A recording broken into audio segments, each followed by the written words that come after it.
Bismillahirrahmanirrahim. Assalamu alaykum, hörmətli görürmənlər. Qalbdən qalbə namlıq proqramımızın 26-cı saniyədə görüşünlərini qarşı alımız. Mən Abdullah Yalqun.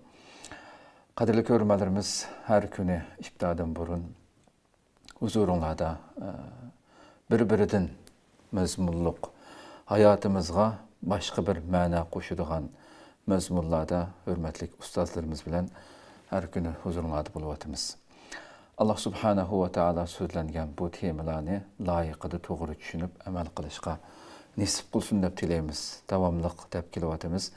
Mana sanoqliq oxirgi kunlarda turibdimiz.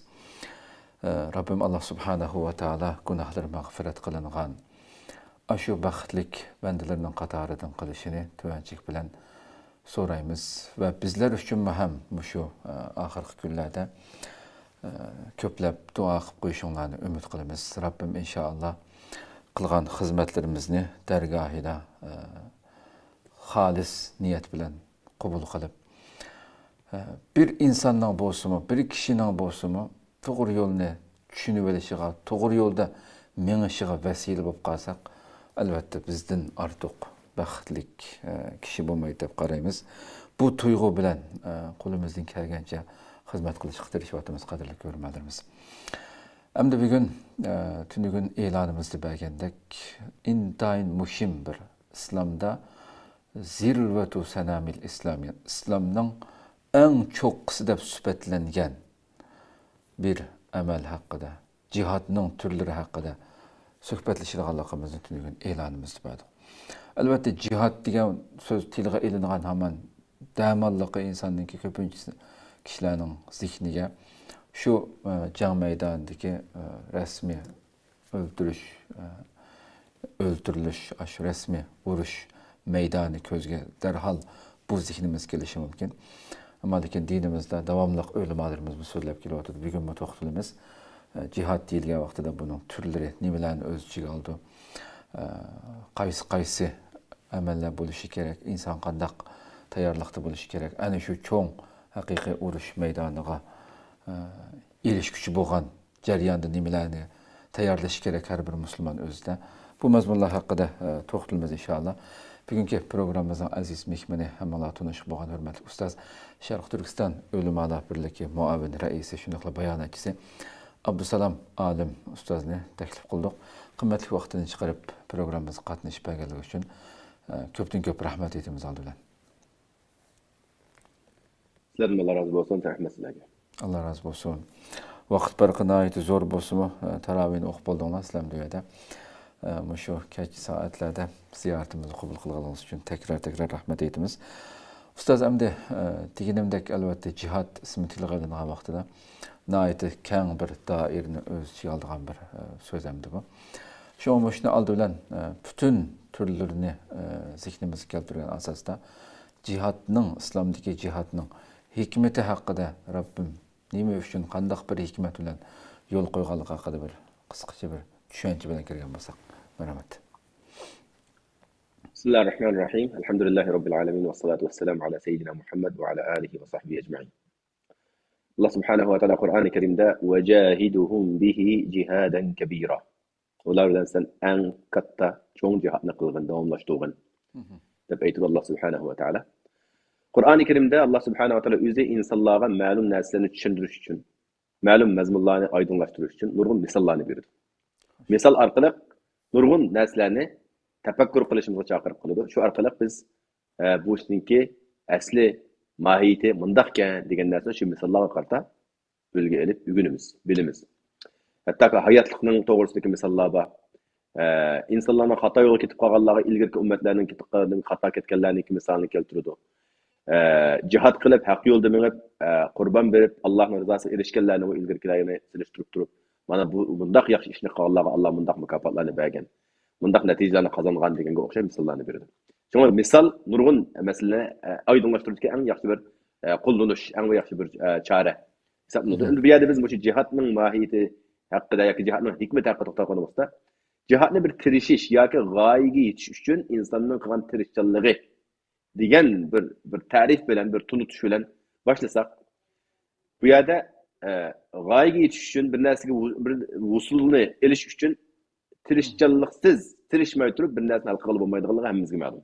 Xo'sh. Buni hammadan tushunadi. Masalan, bir universitetda cho'ng bir imtihon e'lon qilinib, bu imtihonda o'quvchilarga savollar va shundaqla u savollarning butun javoblari tang berilsa, undan keyin o'quvchilarga mushu savollarning javobi mana mushuni ko'chirib yozsanglar sizlar 100% olasizlar deyilsa, o'quvchilar xushal bo'lib shu savollarni ko'rib, uning javoblarini yozib, hammasi 100% o'quvchilar hammasi 100% olsa. Buni aqlimiz bilan qarab baqsak, buni shu o'quvchilarningki erishgan natijasi yoki bir g'albisi deb qabul qila olamiz. Qabul qilamiz, hargiz unda qabul qilmaymiz.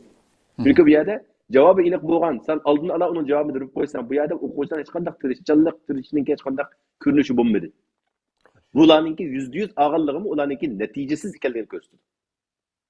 Buni hargizmi 9 oy tirishib yoki 7-8 oy shu o'qish mavsumlarining hammasida kecha kunduz tirishib, ota-onasidan yiroq, o'ziniki barliq yemak ichmaklaridan, nozik nimalardan yiroq, issiq nimalarni oromgohlardan yiroq holatda shu o'qish uchun tirishib, belbog'lab, savolning qanday chiqishidan ansirab, ham shu kitobning beshidan oxirigacha shu mavzuning berilgan mavzuning boshidan oxirigacha to'liq ko'rib o'qigan o'quvchi imtihonda o'tirib, u garchi shuni 100% emas, 60% bilan elib o'tgan bo'lsa-mu, u haqiqiy utuq qozongan o'quvchi hisoblanadi. Shu holda bu yerda jihad demak, shu Alloh subhanahu va taoloninki bizga va'da qilgan shu mukofotiga, shu jannatga erishish uchun va shundaqla Alloh subhanahu va taoloning g'azabidan o'zimizni saqlab qolish uchun qilgan tirishchanligimizni biz bu yerda buni jihad deymiz. Shunga bu dunyoni Alloh subhanahu va taolo jannatninki bahosini yoki biletini sotib oladigan bir o'rin qilib bizga Alloh subhanahu shunda bekitib berdi. Bu dunyoda demak biz hammamiz nima mukallaf, hammamizning ustiga ma'lum ishlarni qilish belgilangan. Shunga Alloh bizni xalifa qilib Alloh subhanahu va taolo yaratgan. Masalan, eng oddiysi masalan bir jihatning ishidagi eng oddiysi masalan bir inson bir haromdan ko'zini saqlash, qaramaslik. Harom yoki Alloh norozi bo'lgan so'zlarni qilmaslik, tilni kontrol qilish, ko'zni kontrol qilish, quloqni kontrol qilishning o'zi hammasi nimani talab qiladi? Kuchni talab qiladi, tirishchilikni talab qiladi. Ko'zning tabiati ko'rish. Ammo sen uni yomon narsa ko'rishni o'zing kontrol qilasan. Tuvanga qara. Qarama. Degan shu nuqta bilan ma'ni qilsam to'g'ri qilmagan bo'laman. Deb uni kontrol qiladigan sana jihat qilganligi. Ya Alloh meni ko'rishga yaratdi-ku, ko'zni ko'rishni yaratgandan keyin ko'ngil bergandan keyin ko'rsakni bo'libdi. Go'zal narsalar qarashni Alloh subhanahu va taolo mushtaq go'zal narsalar qarab Allohning qudratini tomosha qilgan deb ta'til miqyosida uni tushunib bilib, uni xato yo'lga iste'mol qilish shu vaqtida u xato qilgan bo'ladi, u jihatning emas, balki jihatga qarshi harakat qilgan bo'ladi. Shunga biz bu yerda Alloh subhanahu va taoloning insonlarning qalbiga, insonning tabiatiga solgan shahvat, qiziqish iborat bo'lgan narsani inkor qilmaymiz. Uni chiqarib turib yashag'an ham bo'lmaydi. Shunga buni to'ng elib menish kerak, ammo uni kontrol qilishning o'zini deymiz, jihat deymiz. Ya'ni tirishchanlik bu yerda. Xo'sh. Ba'zi bir insonniki og'zidan chiqargan gapi bo'ladi, yoki bir qilayotgan harakati bo'ladi, ishi bo'ladi. Mol dunyoni suyish masalan. Boy bo'lish hammadan orzu qiladigan narsa. Eng taqvodor odam bu pulni yaxshi ko'rmayman demaydi. Eng fosiq odam bu pulni yaxshi ko'rmaydi. Hammasi o'xshash. Pulga bo'lgan, dunyoga bo'lgan muhabbat insonning tabiatida bor narsa. Lekin bu yerda uni ashuni jihatga qanday moslashtirib deganda, sening dunyoni yaxshi ko'rishing va shu dunyoni shu yaxshi ko'rib turib Alloh rizosi uchun xajliyadidan bu demak sen bu yerda bir jihatni vujudga chiqadi. Xo'sh. U demak sening qalbingga Allohning shu muhabbatni sog'anligini inkor qilmading, uni qabul qilding. Ammo sen uni ishlatishda, xajlashda to'g'ri yo'lga ishlata olding. Mesela sana bir Allah sana bir kuch quvvat berdi, yoshlik bir nimani quvvat ato qildi. Sening shahvatingda mesela bir nikohlanish bilaman bor. Uni sen o'zing boshqa yo'llar bilan hosil qila olishing mumkin. Lekin ya uni sen uni bilan emas, balki bu nikoh bilan Alloh to'g'ri ko'rsatgan yo'l bilan buni hal nima qilding? Buning hojatidan chiqding. Demak sen bu yerda bir jihatningki bir nimasini ado qilding deganlar chiqadi. Masalan, hattoki bir odamningki tabiatida yaxshilik qilish tabiatimi bor, yomonlik qilish uni tabiatida bor. Sen yomonlik qilish tabiatini kontrol qilib turib, yaxshilik tarafga uni o'zgartding. Demak, bu yerda sen o'zingizga mukallaf bo'lgan bir majburiyatni ado qilding. Shunga bu yerda ulamolar mundaq bir so'zi bor.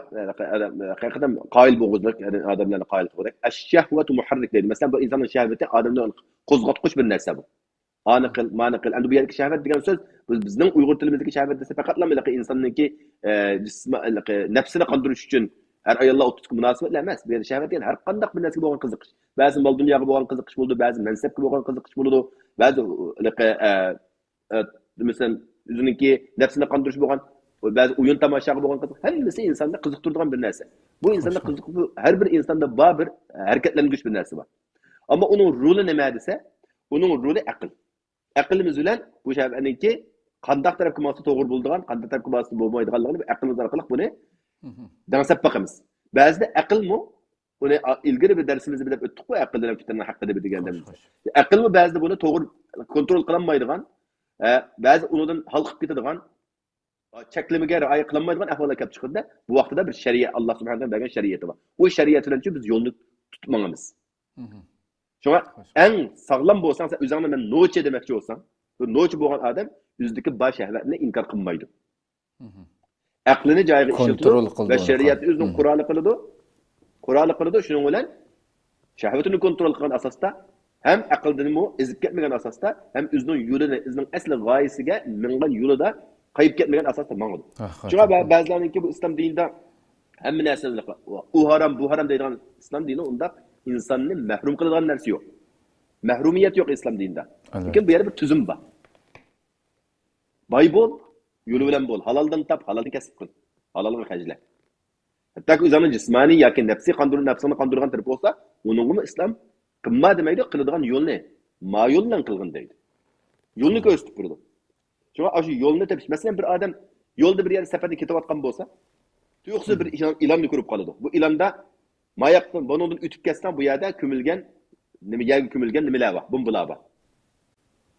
Değilgen. Fakat bir ilan. Bunu gören adam, üzerindeki hürligim ne? Üzerinden kılış boğan, üzerinden kızık işine bu tusa poyda dep karamdı. Ya ki bu ilan menin salametligim için paydalık dep karamdı. Eğer o meniki yolum yakmanınki bu hürligim mınışım gerek bir yerde üzerinden ihtiyarı dep ummansa, nege vardı onun bardağı yer inak. Patlap ketişi mümkün.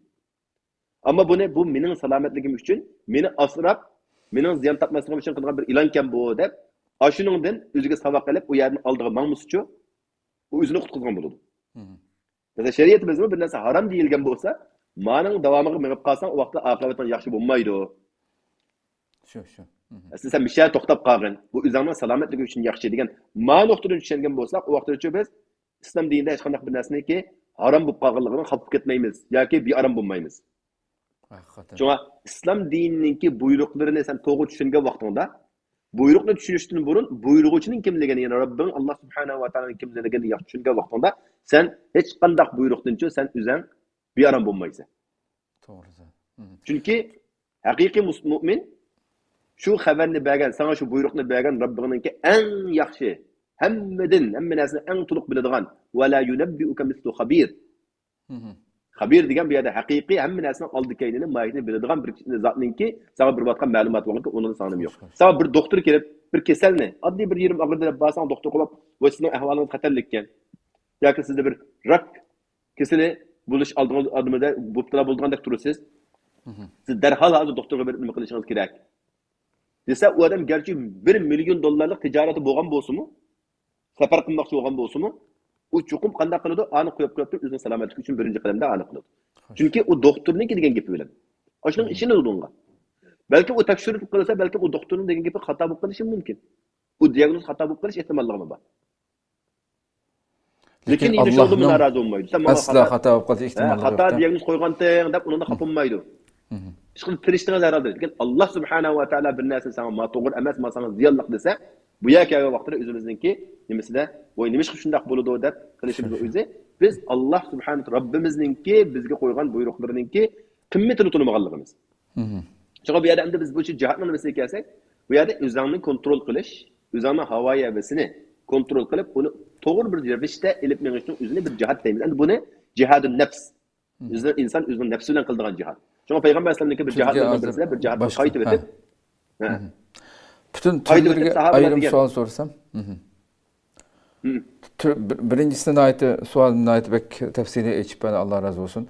Hazır türlerini sorayım. Demek ki yani Müslümanның bizning jihadga buyurilishimizdagi hikmatlar agar biz so'z ma'nosiga qaytib kelsak, tirishchanlik bo'lgan bo'lsa, Alloh subhanahu va taolo buningdagi hikmat, ya'ni kimning bandalarining ichidagi shu shariat yo'l ko'rsatib, hammani bizga to'g'ri xatoni ko'rsatib berib, kimning qaysi sohada bo'lsin, qanchalik tirishchanlik ko'rsatadiganligini ko'rish uchun bunda bir hikmat va deb bir xulosasak bo'ladimi? Albatta shunday. Chunki bu islom dinimiz, ba'zi odamlar islom dinini bak tor doirada tushunib olgan. Bu shunday bo'lishi kerak. Bu shunday musulmon bo'lmasang boshqasi bekor degandekchi. O'zini eng to'g'ri sog'lom musulmon deb o'zining shu qilipiga to'g'ri kelmasa, o'zining tushunchasiga to'g'ri kelmaganning hammasini dindan chiqarib o'tadigan. Xo'sh. Mushunda bir xilqinoyat yomon bir illat bordi ba'zi insonlarda. Bu xatarlik. Chunki islom dinimiz bu shunday bir go'zal dinki, bu hamma xildagi insonlarni sig'dirdi ichiga. Xo'sh. Beyimi sig'idi buning ichiga. Fakir miskinimi kirdi. Eng taqvodorning buning ichida bor. Eng gunohkor fosiq bo'lganimi bu dinning ichida uning o'rin bor. Hech qachon din biroqman bir odamni ekiplam keskin chiqar, ammo berib o'lchab qo'yib qo'ydi. Sen dinda yashashing uchun bir necha bir qizil siziqlar bor, mushunga dastlab qolma. Xo'sh. Allohga kufrlik qilib qolma. Shirik keltirma. Allohning buyruqlarini inkor qilma. Agar qilib qolsang-chi, yana bir chiqib ketdim demaydi, uningga yana agar uni qutqizib qoladigan bir yo'l bo'lsa, qutqizib qolish kerakdir. Masalan, Musaylimatul Kazzab o'z vaqtida ikki dona sahobani asirga olib oldi. Askarlar. Shuning bilan birisidan so'raydi, "Sen mening payg'ambar ekanligimga guvohlik beramsa?" desa, u sahoba turib, "Nim da'vatsa gapini anglamadim" deydi. Demak, uni ishonmayman sana demakchi-da. Shuni ashtab anglamadim gapingni. Degandiki bir necha qilib so'z o'xshash javob berganda achchiq kelib buni o'ttirib o'tdi. Yana birisiga degandiki, "Sen mening payg'ambarligimga guvohlik beramsa, ishonamsan desa, ishonma" deydi. Shunda bu ikkisining masalasi payg'ambarning oldiga borgan vaqtida buni qo'yib o'tidimdi. Payg'ambarning oldiga borganda payg'ambar nima deydi bunga? Bizga oldimizga bilsak mushtaq kelib qolsa, "Voy, Mao degan shahid bo'ldi, jannat kirdi, Mao kafir bo'lib ketdi" deb lamani kesiblayliqi nima qilib o'tamiz? Masalan, ko'p sondagi insonlar nihoyat oson baho berib o'tadi bunga. Payg'ambar sallallohu degan ma birisi Alloh subhanahu va taoloning dinini aziz qilish uchun badal to'ladi, Alloh uni aziz qildi. Shahid o'g'inni. Yana biri Alloh bergan ruxsatni oldi. Man kafara billahi min ba'di imanihi illa man ukriha wa qalbuhu mutma'innun bil iman. Çünkü ayet ikrah meselesinde canlıların hayat meselesinde kalbi ve o imandan yanganı yok. Ama bir yerde cennet de aman kaldırışçı mındak dedi. Bu ruhsat ne aldı? Demek xuddayla bir mektepte biz yeni bayamqa aslik misalimiz gelsek, bir mektepte bir sınıfta 100 o'quvchi olgan bo'lsa, bunun da şeref bilen en yukarı derecede okuş bitirdiğini var. Altın medal aldığını var. İkinci derecede bulduğunu, üçüncü bulduğunu, makbul bulduğunu mu var? Makbul bulduğunu mu? Şu ahirisi de şu pendin ötken hesaplanır. Şu İslam dinimizde mi? En yukarı Allah'ın en yukarı bendeleri Evliyaullah yitirganda insanlar buludu. Ottur derecelik buldu, tüvendekileri buludu. En tüvenindeydi. Kim ki Allah'a hakiki kalbiden iman etkan bolsa, Peygamber aleyhisselam iman etkan bolsa, Allah'a bir nesne şirik keltirmegen bolsa, o cennet kirdi. Qaysi şekilde koydu, qaysi kirdi, qanchalik vaqtdan keyin kirdi, onu biz tanışmaymiz. Allah özü bekitdi onu. Ba'zinikin Allah bir aqlam keçirib Allah cennet qilishi mumkin. Ba'zinikin Allah subhanahu wa taala ma'lum vaqt onu Allah öz layıqida özünün hikmeti bilan jazolab uni. Lekin o cho'qim cennet kirdiganligi aniq. Aviyada endi bu meselede yeni yuqur tüvellik meselesini belgilaydigan narsa nima desa, şu insonning o'zining havoyi havisi, nafsiga qarshi qilgan jihodininki yuqori tüvellik bilan bo'ladigan narsa. Şuna sahabalarni jihatdan qaytib o'tib, Peygamber Aleyhisselam'ın cihattan qaytib o'tib, nima deyishgan o'zara? Biz kichik jihatni bitirib keldik, endi biz cho'ng jihatga qarab ketyapmiz. Yani o cihat olsun nima? Cihadun nefsi vel hava. Tamam. To'xtab bundan olsun mishada ikkinchi savolimni so'ray.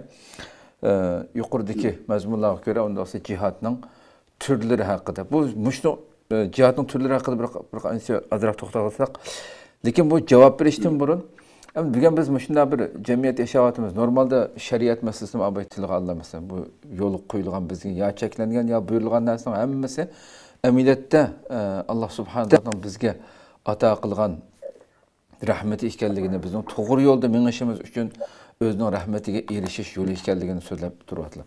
Bugun ham shunday bir davrda bo'libmi qonun ijro qilinadigan nayeti intizam her narsa sistemaga tushgan davlat yashayotganlar faxrlandi shu hamda o'zi mesela biz qonun davlatida yashayapmiz deb. Amaliyotda shariat degan gapning o'zi bir musulmon uchun yani bu şeriatimiz bütün deganki eng qonun davlati deyotgan davlatdan o'ta bir qonun sistemasiga ega asli biz. Shariat degan gap sizning dining, sizning yaratquching bo'lgan Alloh subhanahu va taolo sizning bütün hayoting, bütün mayda tijorat ulamdi, o'qish ulamdi, siyosat ulamdi, hamma narsaga eng ujur bujurgacha qonunni bekitib bergan qo'lingda bir angushtlar bir qonun bor.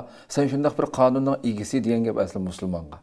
Buni o'zini cheklab qo'yg'uchi taraqqiy qilg'izmaslik uchun qo'yib qo'ygan bir nimadagi to'saqdek tushunib olib degan musulmonlarmi hattoki shariatdan o'zimda yiroqda atgan manda bir xato tushuncha kirib qoldik. Millatda asli faxrlanish kerak. Xuddi degan dunyoda biz qonun davlatida yashayapmiz deb o'zidan faxrlanib, o'zining yashayotgan davlatlardan bir xil ko'z qildiganlarga nisbatan deyapman. Ammo shu yerda jihad nimasiga shu turlarga qaytib kelgan bo'lsa xusus. Şu cihatın türlü de bayan degandek bu birinci havai heves meselesi en çoğu şu anda. İnsan şunu kontrol kılalığa vaktida özününki yaşaş nimesini, hayatını şu Kur'an-ı hadisке uygunlaştırıp yaşayan vaktida ve halal haramını doğru kabul kılalığa vaktida ve özününki bir kişilik hayatındaki en addi kılat işini mi? En addi mesela bir remontçı, maşin remont kılan adam mesela birisinin maşinesi ekildi, buzulup kaldı. O maşinle haydigan adam okumaydı kandalığını. Bu remont kıldığı adam da karapla bununla küçükken fakat birisini ulap koysalar bununla bir 5 dolarlık çıkım ketmeydiğin bir nesli kıtlı koysa bütüdüğün iş. Ama o maşine isil maşini boğaçka bunun ilgisine bu 5 milyon dolarlık bununla çıkım giderken koyup koygan ve yasap koyay dese o adam şunun işini 5 milyon dolarını veriyordu. Eğer sikildi o bir yarım minut 1 minut kamayla birisini ulap koydu. Maşinen onuşap koydum da telefon kıldı gelip 5 milyon dolarını verip gidiyordu. Yani bu remontçu neki bu kılan işi ameliyatı 5 dolarlık iş emez. Yani bu yerde bu pul taptı doğru. Yüzünden şu Allah onunla bergen şu ilimde o pul tapkan oldu lakin o aldamçılık ona tapkan oldu. Eğer onu aşıyor ya bunun getirgen dersi bu 5 dolarken mana göz aldığını kıpıraya bunu vakit etmeydim işler durup eketlep la şu yerden kıpırasa onun şu 5 dolar 10 dolarını verse aşınıga razı olup bunun kesici bu bir yerde bu doğru sağlam boğan yüzünden havayı hevesini kontrol kılan nefsini kontrol kılan bir iş kıldı bu yerde bu cihat kıldı bu doğru. Bu cihatın bir türüne kılan oldu. Çünkü bir işenç payda kıldı. Karşı tarafı bunun işini dağın. Ondaki kelgüsüdeki nemesi mi bununla başkalarını mı çağırıp ma yaxşı bir remontçu imandar bu adamda koyup ketmeydi başka nurun xaridalarını ekip verdi. Ama onda kılmay 5 milyon dolarını ekitip kim başka birisini körsüp olsa oy bu bunçilik iş emeslik ameliyatta seni koyup gitti dese ikinci kadın başına kaçırıp baramdı. Bağmaydı. Demek özünün kelgüsünü nabut kıldı dediğin gibi. Demek insan özünün nefsini kontrol kılan vaxtıda o hem başkalarının aldığı eziz buludu ve kelgüsünü parlak kılıdı. Onda kılmaganda o özünü ziyanga tatlıdı kelgüsünü yoktudu. Yani şuna bir yerde nefsinin cahil kılıştaki kıymetine ait en yukarı derece. Çünkü bunu kılmayı durup bunundan ötmeyi durup bir adam çoğun cihat mesela kadının beşi bayan misli beşi degandekla cihat da boğuşu düşman bilen kılıç bilen ya koralla uruşlam kallısı ekildiğin tasavvur kıldığı bir iş. Bu özünün havai hevesini, özününki nefsinin üstüne galip gelemegen adam hele o cihat meydanındaki düşman bilen kılga uruşken bir çümülü bilen mi uruşamaydı o? Çümülüne mi takabül turamaydı? Çünkü tigi boş. Yıldız tigiden yıldızı kurup ketken.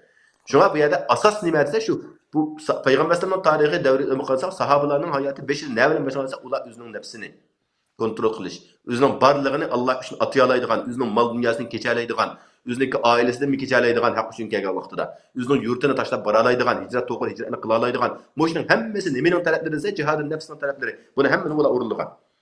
Hem bunun keyin hem de bu bir şahsi bir adamın ki özünün hayatı bilen, özünün kalbi bilen Allah'ın oturduğu bağlanışını terakki kıldırış bu cihadın nefsi boğan bolsa. İkincisi bu ümmetinin terakkiyatı için bir kişilik hissini koşuyor. Bu bir cihadın bir türü kirdi.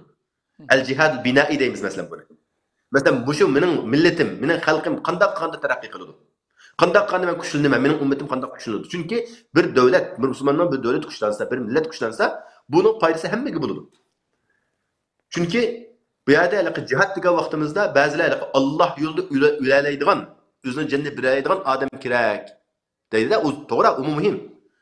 Ammo shuning bilan birga Allohning yo'lida yashayalaydigan odam kerak. O'sha din bilan yashayoladigan, dinga haqiqiy ega bo'lib, ham uningki bir simvoli bo'lib yashayoladigan odam texnik muhim. Sen o'ylab tugasan, sening o'rningga shundoq bir orqangdan kelib mangadiganlarni tarbiyalab kelmasang, sen bilan tugab ketsa, bu kim qanday bo'lmoqchi bu din? Sen shu din uchun o'lib tuguding. Uniki sen shu mangan, sen to'g'ri degan yo'lga bir nimani yetaklab, ularga shu to'g'ri haqiqatni singdirmasang, sen bilan uzilib qolmamdi. Şuna bir yerde bir devlet, bir milletninki terakkiyatı için her bir adam Müslüman özününki yaşayotgan nimesinde, özününki halkının terakkiyatı, özü yaşayotgan devletinin terakkiyatı. Mesela düşmanlar biz şundak oynap ketken ki azı Müslümanlar. Bunun şunçalik aldam kaltığı düşüp kettik ki Müslümanlar, umum yüzlük. Başkalar ne derse bu bizden ham eşyalarımızı olay aladı bizden. Tüven bahada aladı, $1 aladı, bizge $100 satıldı. Pişiklap ekelipler. Ondakin hatta ki Müslümanların terakkimi oy sen nemiş kılısla atar, bizde hem münasip bağı. Dep bizini mustahlikin, onun yeydigan, işidigan, tayya ekapasını kıladigan, ama özümüzün istemalçılarga aylandırıp koygan, biz özümüz onu icad kılıp bir narsa yaşaydigan işlerge yol koymagan. Qarasa Müslümanların mında taşqi, sathi, üstüdeki mındaq bir kürünüşe qaragabız, intayin rahat yaşayotgan, maşinleri ali, öy bisatları katta. Ama bir maşinesi buzulup kalsa onu şaştı bilmeydi. Üyününki turbası, uburnasından kes suyu mangmay qilib öylерге nima chiqib qolsa uni o'ngishni bilmaydi. Boshqalardan foydalanish kerak, boshqalarni ustun ekilish kerak. Masalan, hamma narsa demak, bu bizdagi mushu jihatninki taraqqiy qilish, birlikda o'zimizning kuchini taraqqiy qildirishga iborat bo'lgan. Bu narsani to'g'ri jihat tariqasida ko'rmay, bu boshqalarni Alloh biz uchun xizmat qilish yaratib qo'ygan degandek ba'zilar ishlar gap turyapti. Boshqa kafirlarni Alloh bizni xizmatimiz uchun yaratgan, shunga shular taraqqiy ishlab biz uchun taraqqiyotni qilib turibdi, biz ulardan bunday qilib foydalanamiz. Bu o'zimizni texmu yo'q qilish uchun, o'zimizning o'rnini, qimmatini yo'q qilish uchun qilinayotgan, boshqalarning og'zi orqali deyilib turilayotgan narsalar. Biz shunga rozilik ketyapmiz. Agar bizning davlatimiz taraqqiy qilsa, shuni yashqat o'quvchilar masalan shu yerda yaxshi o'qisa, bir o'quvchininki, ya'ni jihat miyadagi degan deymiz, bir misol olsa, bir o'quvchininki yaxshi qilib, barlig'ini berib, voyaga yetkazib, tirishib o'qishning o'zi bir jihat. Chunki agar shu sohada shu yetilsa, taraqqiy qilsa, boshqalarga muhtoj bo'lmaydi. Shu kuchini shuni xalqiga, o'zining yurtiga ishlatsa, bir injener bo'lgan bo'lsa, bir to'g'ri yo'lni yasashni shu ko'rsatib shuni yo'lda yasasa, bir ko'rik bo'lgan bo'lsa, shu ko'rikni obdan yasab chiqsa, buni shu yashayotgan xalqlar foydalansa, albatta u bir hassa qo'shgan bo'ldi. Taraqqiyotga hassa qo'shishni o'zi bir jihat. Mesela nurgun hazır şu Avrupa ellerde, hazır Avrupa ellerdeki nimeler nime için terakki kıldırsa çünkü Müslümanlardan, Müslüman devletlerin kelip aşağıda okup nurgun pullarını kayacak. Ahirinde o yerde hizmetlerin kapkagan gayet köp. Gayet köp. Mınlıgan doktorlar var, mınlıgan injenerler var. Üzünün devletlerde şu adamlara katta ihtiyacı var şu devletlerin. Belki o devlet sana bu Avrupa ellerde birdiğin maaşını verilmesi mümkün. Hoş. Bu yerdeki sana bir rahat, faragat turmuşu verilmesi mümkün. Sen oyla. O senin bir parçan emas mı vatanın? Aşılar üçün sen aşını kılsan, kurban versen, sen üzerindeki muşu azrak bolsun, senin yine turmuşun yine yaxşı bulurdu şu yer. Kelgüsü evladın, senin devletten terakki kılılır. Onun için bu baskışın ötkenliğinden biz en küçük boğan, en yukarı belirli cihat var o. Ve a'iddu lahum mastata'tum min kuvve. Küçüklerin yetişçe düşmana karşı hareket kılınlar, tayyarlanlar. Uruş meydanına şu güç gerek, terakkiyat gerek. Kaçan kaçsan başkalarının kurallarına uğraşırsan. Üzerinde olsa o vakti sen benimki o dep meydana çıkalaydıgan, başkalarını şu akıllı korkutaydıgan hak olur. Ende bu yerde şuna bu terakkiyat için hessi koşuş. Ne bunu el cihad binai de bazı anlaşında katılan. Bunun bu intayin faydası var. Üçüncü sırkası en türününki bu davet cihadı. Yani Allah'ın dinini başkalarına yetkizmiş cihadı. Bu asli peygamberlerinki peygamber kılıp evetleştiki en asaslı maksat bu. Çünkü bütün peygamberler bu maksat kelgan. Ya kavm ibudullaha ma lakum min ilahin gayru. Ey kavm Allah kuchukun onlar. Allah gibi kul bulunlar. Allah başka Allah'tan başkası hiç qanday Xudoyinglar yo'q. Demak, to'g'ri tavhidni kishilarga yetkazish.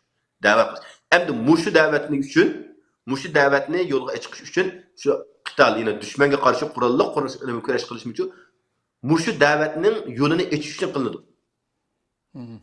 Endi hozirgi davrda qaraydigan bo'lsak, bu fursat, da'vat fursati hozir dunyoda intayin yaxshi ketayotgan bir fursat.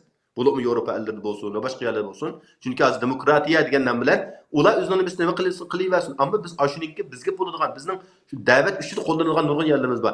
Mening bu so'zga haqqim bor, mening gapimni qilish haqqim bor degan shuni foydalanib turib, da'vatimizni taraqqiy qildirsak, وجاهدهم به جهادا كبيرا en katta cihatını kılgın bir yerde qaysi cihat? Davet cihadı. Bunu o'zi qışqırış için yine bunu oldu mu? Bir neçe türlü derse bunu da kilitlen ben davet kılatım digil olmaydı. Bunun için ilim eliş gerek. Kul hadihi sabili ad'u ila Allah. Bana bu benim yolum ben. Şunu Allah terk çağırmış yollar. Ala basiratin ana ve men ittaba'ani. Ama kilitlen oy namaz oku. Sen mundaq qilmasan kafir, undaq qilmasan u davet olmaydı o. Haqlarni dindan qaçırış oludu. Xo'sh. Ama bir yere şu basirat bilen, hikmet bilen kişilerle dinle çağırsan Müslümanlar texmi onunğa, texmi terakki qilishga davet qilsang, harakat qilsang, Müslüman bo'lmaganlarni dinninki go'zalligini ko'rsatsan. Mesela bu bir davetning usullaridan birisi, mesela şu Angliyada bir necha yil oldin bo'ldi, shunday taraf. Kishilarga yo'lda ketayotganlarga qizil gul, bir tal gulga, kichikgina bir nimaga, qog'ozga payg'ambar sollallohu alayhi vasallam bir hadisini yozadi. Ota-onangga yaxshilik qil, qo'shningga yaxshilik qil, yolg'on so'zlama, rost so'zlada. Ketayotgan odamlarga gul taqdim qildi. Kim ma'ammusning gulni?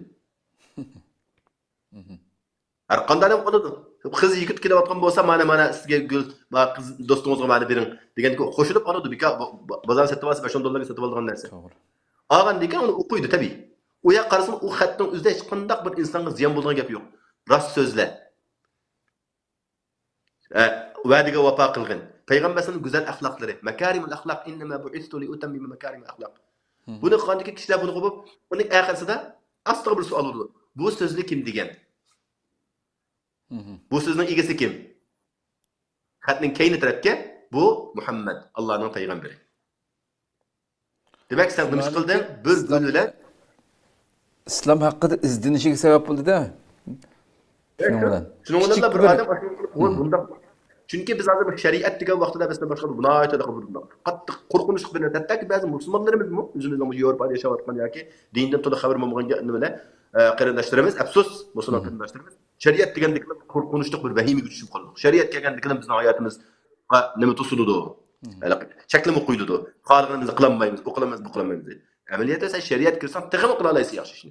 Biz bir darsimizda shariat bizni mahrum qo'ymaydi, balki to'g'ri yo'lni ko'rsatib, sen orzu qilgan narsani to'g'ri yo'l bilan hal qilishga chaqiriq qiladi. Yo'l ko'rsatib berdi. Boy yo'l deydi islom dinimiz. İslam dinimiz hattoki boshqa nimalarda hozirgi sistemada pulni qancha ko'p topsang, bajni shuncha ko'p to'laysan. Az topsang 18%, 20%, 30% to'lagan bo'lsang, ma'lum cheklimani oshgan vaqtida %50% bajga ketadi puling. Shu. İslam dini undaqmi? İslam dinida qancha jiq topsang, az to'laysan. Bir qo'y vaqadigan podsho qarasak, 40 qo'yinga bir qo'y. İkinci qo'yni 120 ga bag'ishga 2 qo'y. 120 dan 199 ga bag'ishga 2 qo'y.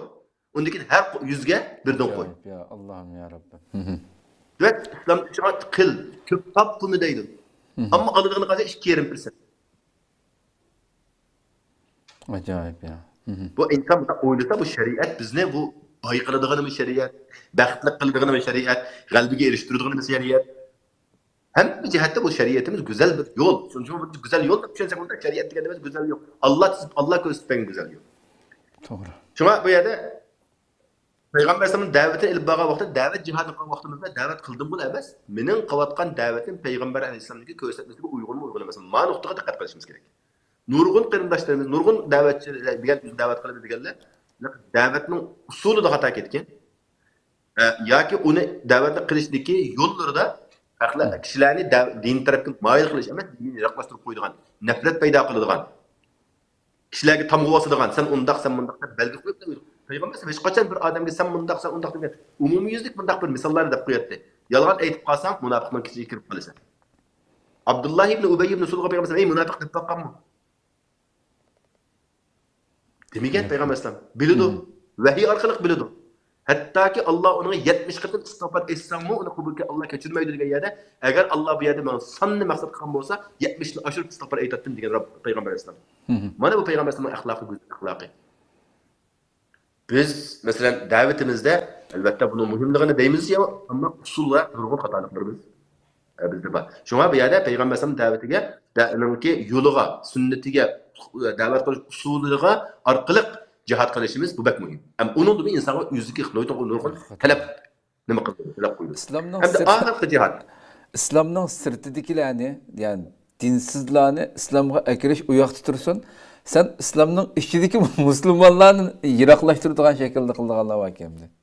Yani qilayotgan ishlar Anaqa o'shamda deganlaridagi uslub Muhammad bu narsani xatolashish bilan bir musulmonni nafratlantiradigan, yiroqlashtiradigan ish kirib لقي qolgan. الشعراوي الله رحمه الله شو عالمنك محمد ودل الشعراوي نون مثلا بر انسنك اشتاق بر تاتر دعوت قلد الله برس كلب مشتاق فتوى سوري كنده مشو كينو خانو وابي كينو قيدو اشياء نقلب بالت بس قنطا ولدو دتو خطا اشكوات قمودك وداش قايم باسير اورني بو degandiki bu odam ekan sen bilan shaytonning nima farqi bo'ladi undaq bo'lsa deganki bu nima deganingiz desa shaytonmi kishilarni davzaq qopirish uchun harakat qilyotdi sen hamda shu gunoh ma'siyat ustida ularni paltvasan u bechoraga tavba qilish fursati bermasan ularmi shu gunoh ustida xatolikda qolsa ularni davzaq qilsa sen iblis uchun harakat qilding xizmat qildingmi yoki Alloh uchun diniga xizmat qilyapsan degan yana birisi bir misolda bir olimning qishig'a bir yalang o'shtaq ayol shu nima chakani kiyingan kiyimini tayini yo'q masalan hozir qolsa oy deb bu degan undaq bundaq deb bijdam bilan uni bu yerga olib kirdi bizdan ash kirib nima qilsa bir necha odam o'ttagan ekan billa u kirib bu qizlar kirdi ekan kirib ishga savol ekan surat chiqib ketdi ekan chiqib ketgandan keyin bu boshqa ajab hijlanmaydigan hayosiz mushtaq egam kiramdi olimni qishig'i mushtaq kirgan degan ekan degan ularga sizlar nima deyapsizlar u qizimiz bir kasalga dushgan sanaladi men bir doktor Kesel doktorning qishig'i qaysi holatda kirishni qat'iy nazar doktorligini qiladi. Sen uninki boshqa yerga qaramaysan, kasalligiga qaraysan uninki. Bir odamning beshim og'rib qoldi deb kelsan, o'yma putini mabni oyog'ing mundaqkan daqsan, sen doktorlik qilmagan bo'lsan, kasbini qilmagan bo'lasan. Uning ustiga doktorning qishig'i har qanday kasal o'zini ko'rsatish uchun kirmasa, umi yana doktorlik kasbini ado qilmagan bir inson bo'lsa, bu qizning kirishini sizlar unda ayblamanglar degan.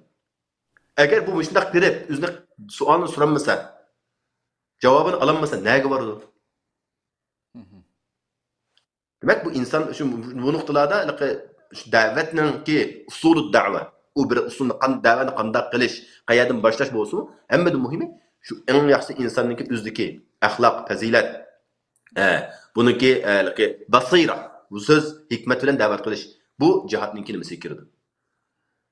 Ondan keyin oxirgisi eng cho'ng hammamiz nima qiladigan eng to'g'ri, eng cho'ng bilimiz albatta, uni hech qanday bir odam shak qilmaydi, qanday musulmon cho'ng biladi. Qital, yine Allah yolunda düşmanga qarshi qurolliq jihad qilish. Bu eng katta jihad. Ammo Alloh subhanahu va taolo deydi: "Va a'iddu lahum mastata'tum min quwwa." Kuchinglarning yetishga tirishchilik qilinglar deydi. Ya'ni düşmanning kuchi mayaga bo'lsa, sizlarning kuchingiz mishdan tang bo'lsin emas, bir mukofot masalasi emas, barobarlik emas. Sen faqat qo'lingdan kelishcha imkoniyating yor bergan qadar tirishib tur. Ikki narsa bor bu yerda. Biri, düşmanim bak kuchlanib ketdi, men ham uni yetishmaydi ekanman deb undan taşıp öteş, cihatının kıldıqan tariyarlıqını taşıp öteşin üzü, bu bir günah. Yoki men qilsam oshuni tang darajada bo'lsam bo'ladi deb qilish, bu bir xatarlik. Sen faqat o'zingning ustiga yuklangan mas'uliyatni, agar ilm orqali qo'ysa ilm o'rgan. Hozirgi masalan kuchli masalan jihatning turi, masalan hozir shu jihat masalasida uning turini o'zgarib ketdi. Masalan hozir media orqali jihat qilamiz. Masalan hozir shu Facebook orqali jihat qilib bo'ladi qilaman desam, Twitter orqali jihatlar bo'lyapti. Demak, haqni kishilarga yetkazish, dushmanlarningki askarliklarini boshqalarning oldida ularni ko'rsatish orqali ularningki obrazini, ularningki askarligini oshkorlash uchun bir jihatning bir turi masalan. Kuchini ish qilgan. Chunki Alloh subhanahu va taolo bizga faqat qilishga tegishli bo'lgan bizning imkoniyatimiz bor narsani sirtqi bir narsani iltirim. Agar bizda uningdan mujiq bir harakatimiz bo'lgan bo'lsa, cho'ngroq bir ish qiladigan bir darajamizga bo'lsa, uni qilamiz vaqtida. To'xtab qolmaydi, nima ishga bo'lsa emas. Turhibuna bihi aduvallohi va aduvakum. Bundaq bir qaraydigan bo'lsak, hozir dunyoda bir necha cho'ng davlatlar bor. Atom qurolli davlatlar bor. Ammo u davlatlar hech qaysi atom qurolini ishlatmaydi. Urush ishlatmaydi. Ukraina urushini ishlatmadi, boshqa urushlarni ishlatib qo'ygan, ishlatish qonunsiz, xalqaro qonunda. Lekin ashuning bo'g'anligi boshqalarni qo'rqitadi. Demak, bu yerda kuchning borligi, tayyorlik qilishing faqat uni faqat maydonga kelib ishlatishlar emas, ba'zi narsalarni shunday hozir qilib qo'yishing kerakki, boshqalar sendan aymansin. Turhibuna bi aduvalloh va aduvakum. Bu orqali Allohning va sizlarning dushmaninglarni qo'rqitinglar deydi.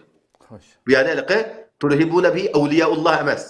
Bu yerda mesela Allohning yo'lida mengayotgan bir to'g'ri qilishni harakat qilayotgan ularga qo'rqinch silish. Buning kuchim bor yoki Qur'onim bor, bunda qilma deyishning o'zi bu jihad emas-ki bu. To'g'ri.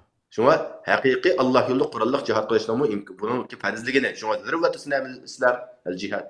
Eng cho'qsi islomdagi eng cho'qsi. Chunki jihad bo'lgan vaqtida musulmonning iffati qo'g'dilindi, yuz obro'yi saqlanadi, mol mulk qo'g'dilindi, davlat qo'g'dilindi. Bu bo'lmagandan keyin hamma narsa yo'qolib ketadi amaliyotda hozir davrimiz shu. Bunaqa vaqtimizda biz kim bilan qilamiz buni? Kimga qarshi qilamiz? Qanchalik qilamiz? Bu nuqtalarda izlanish hammasi o'zining sohasida.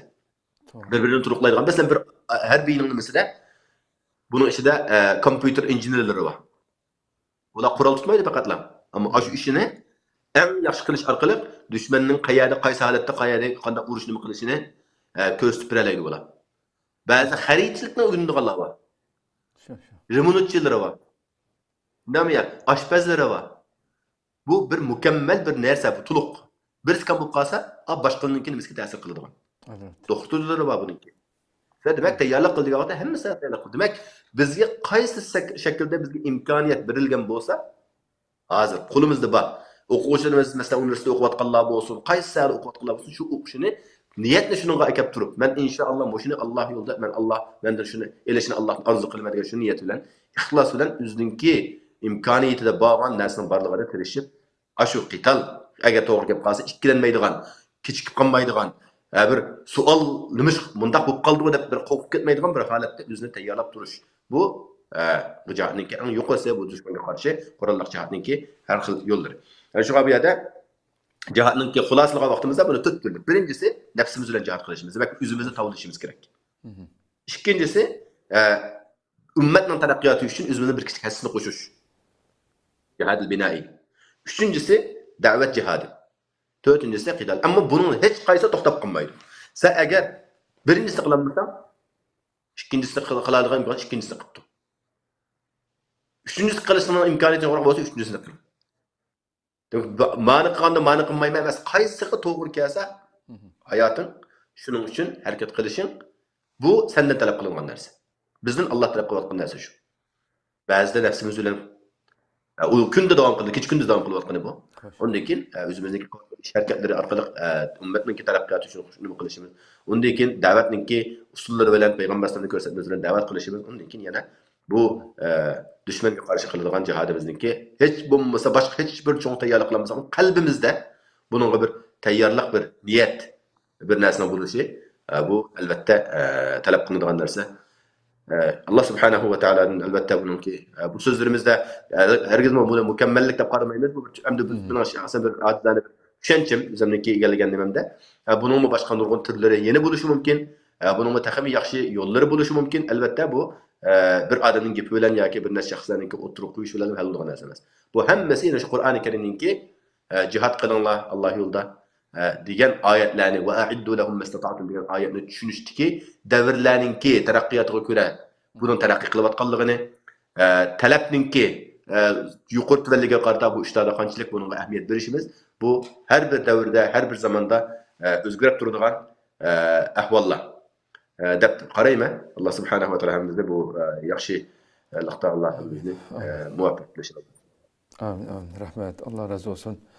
Köpten köp rahmet. Nayet kıymetli ma'lumot böyle. Qadrli ko'rmalarimiz, shuna qilib bugungi sonimizni bu yerda oxirlashtiraylik. Haqiqatan nayet cho'ng bir tema, lekin eng cho'ng yetmoqchi bo'lgan hammamiz orzu qilayotgan bo'libmi Sharq Turkiston musulmonlari bo'lish sifatimiz bilan bu dinni to'g'ri tushungan, yuraki o'zining millati uchun, dini uchun qaynaydigan har bir Uyg'ur bo'lgan yer yuzida biz Uyg'ur millati bo'lish sifatimiz bilan shunlar bundoq mushu doirning ichida o'ylansaqmi, bo'lgan vatanimizni ko'rayotgan, oilamiz uchirgan va xalqimiz yillardan buyon bu ingrayotgan bu echinishliq kunlarni yaşayan bir millet bo'lish sifatimiz bilan yuraklarimizga bu Allohning dushmanlaridan, bu tajovuzchilardan yuragimiz xuddi rasmi usab halimiz qolmagan bir inson so'g'uq bir doğup yoki bir muzdek bir suvni ichgan vaqtida, bir sharbatni ichgan vaqtida u insonning yuragi qandoq yayrab ketsa, ashundoq yayrab ketadigan shu minutlarni Rabbimizning har birimizga ato qilishini, shu jang maydonlarida bu tajovuzchilarning adibini berishga beradigan shu minutlarni har birimizga Allohning nasib qilishini, ato qilishini arzu qilmaydigan bir musulmon bo'lmamiz kerak. Ya Rabbim, qachon shundoq bir minutlarni bizga muyassar qilasan deb chin niyatimiz bilan tilovat qilgan bo'lishimiz mumkin. Tilishimiz kerak.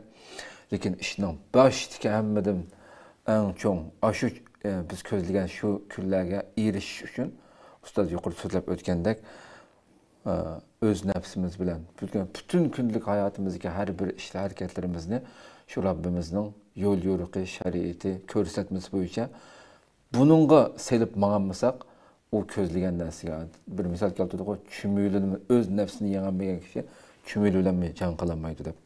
Bu haqiqatan bak o'yinishga tegishli bir masala. Alloh subhanahu va taolo har birimizni niyatlarimizda, qilgan amallarimizda haqiqiy, sog'lom, ixlosmandlardan qilsin va biz ko'zlagan shu nishonlarga yetkazsin deb tilaymiz. Allah ömür ve saatiki programımızı görüşükçe aman boğaçlar. Esselamu Aleyküm ve Rahmetullahi Teala ve Berekatuhu.